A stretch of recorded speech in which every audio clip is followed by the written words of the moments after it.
Welcome back after this short break. Well, we are discussing the unrest in Assam and also saying that whether Northeast is prepared or is Northeast ready to get separate states. Well, we see that many of the political group or organizations are saying, especially the Congress, saying that there are different autonomous councils in Northeast, and separate state is not a solution. But BJP is on the other hand supporting smaller states, and now NPP from Meghalaya has joined the chorus saying that there should be more smaller states in this part of the region and also the country. Well, the larger issue here is that Bodoland, Karbi Anglong Hills, Dima Hasao, they all have their territorial autonomous council, but they are saying that they have not been able to perform. Their earlier demand was, of course, when we talk about Bodoland, this has always stick to the demand of a statehood, but the government had considered giving them a territorial council. But now they are saying the territorial council is just not enough. Ratnadeep. Well, first we have to accept in Northeast the fact that in Northeast we think ethnically. We might say that we are a united bunch of people in Assam, united bunch of people in Meghalaya, but more or less Northeast thinks ethnically. That's why over the years what we have seen is growing number of ethnic nationalism. You have these underground groups which have come up with demand of separate state, secession from India. This has all come up because there is what Ranjan was describing or explaining all this while is at the ground zero there has been alienation. In the ground zero there has been justice has not been delivered. Basic rights of people, of indigenous people have been curbed, and those have resulted into a situation where people are compelled to think ethnically, where they think that okay, if I am governed by somebody else from a different community. But Ratnadeep, just sorry to interrupt you, when we are saying that somebody else is governing them, in autonomous council are governed by the people from their own community. Mostly if you are talking about Bodoland, it will be the MDCs who will be the Boros. If you talk about Karbi Anglong, it will be the respective tribesmen or the people from that part of the region. In that situation also we see that they fail to perform. Do you think it's because of the corruption, or do you think that the leaders or the representatives in such councils are not able to function well? Well, that's the rotten apple in the box. That's the logic which all the state governments give, that you have this autonomous district council which are run by people from a particular community more or less. But what happens in this autonomous district council is that this autonomous district council are again nothing else than the people who run them are mere puppets in the hands of those who are running the state administration. And that's why in Assam you have come across cases like the NC Hill council, where we have come across of a 1,000 crore scam.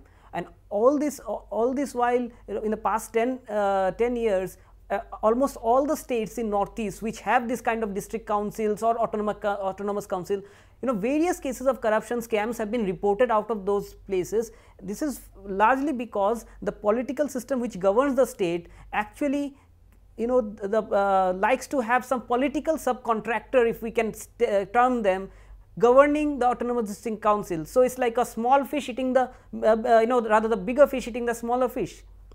But then Ratnadeep, when the Bodoland issues was being discussed with the center has time and again said that there is no policy as of now to create any more states in India, and the Boro agitation seemed to have taken to a backstage where they were not protesting much and the intensification was not there. But now with the issue of Telangana, we see that again the movement have taken a new height, with now they are saying that if Telangana can be created, if Telangana is justified, why not the Bodoland? I think I would like to take this reaction from Ranjan Barwa. See, Telangana, again we have to look at who is, like, Congress being the main party in UPA, and Chandrasekhar Rao who leads the Telangana Rashtra Samiti.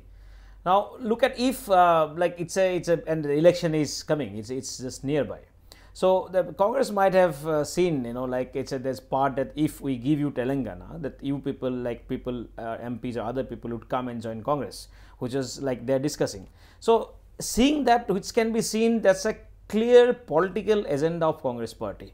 See, I agree, if there is no provision for creating any state, let there be no state.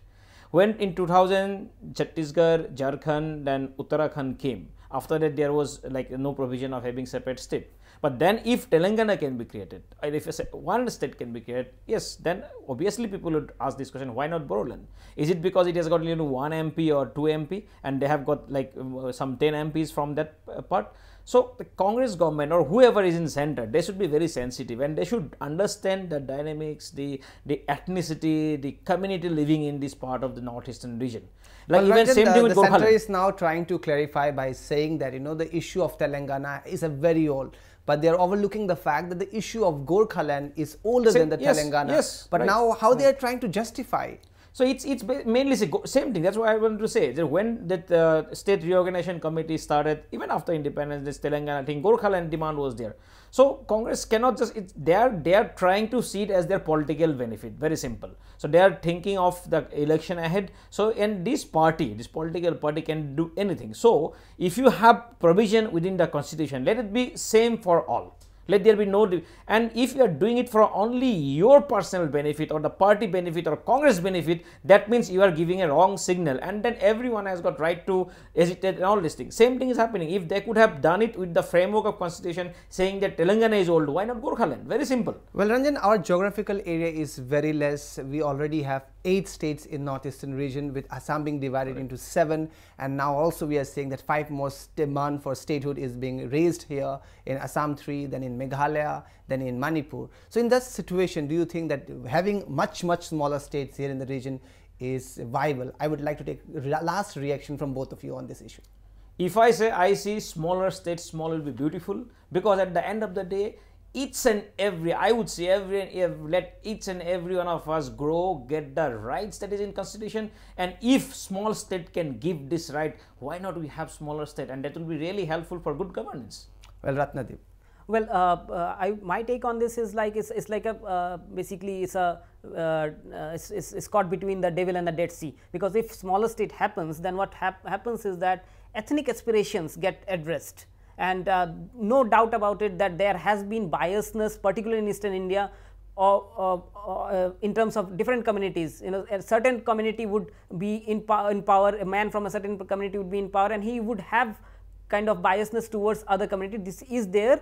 So these ethnic aspirations will be will be addressed. But again, smaller state would also lead to a lot of other type of troubles that we see. Like we now see a lot of troubles in terms of border dispute between Nagaland and Assam, border dispute between Meghalaya and Assam. So those kind of troubles will come up.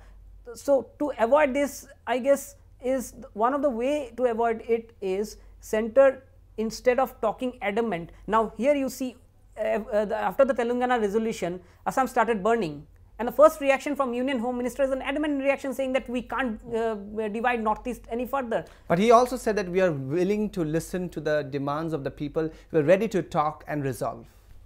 Yes, he does say this, and remember, he say if he is so genuine, if he is so sensitive towards the issues of Northeast, there was a clear, we journalists have inputs that there was a clear cut input to the Union Home Ministry from some of the state government as well as the Northeast desk at the Home Ministry, that any resolution on Telangana might derail the ongoing peace processes in Northeast. It might come as a setback. You see, even you are talking about Gorkhaland, just last year some sort of peace was restored in the hills of North Bengal, and this decision has come. So had the Union Home Ministry taken Ratnadeep, ultimately the issue remains that there is rift, there is feeling of alienation, and people feel that they are neglected. There is an emotional disconnect, there is a geographical disconnect with New Delhi, which is a reason for people's being very feel that they are suppressed and oppressed in this part of region. With this, we come to the end of this show. Thank you so much, both of you, for participating and giving us your inputs on this issue. Well, time to wrap up, but before we do that, a quick look at the headlines once again.